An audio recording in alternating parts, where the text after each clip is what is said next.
Okay, so now I'm here doing a shooting video with my Taurus Tracker 992. This will be the first time I'm shooting this gun.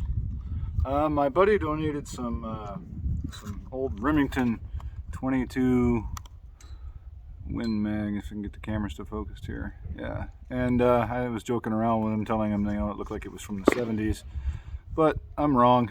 It's on the side of the box here. Camera probably won't focus, but it says trademark Remington Arms 2001, so they're at least 20 years old. Anyway, the third to last plate over there on the plate rack, it won't drop with my 22 long rifle, so these are 22 Magnums. We'll see if that drops them.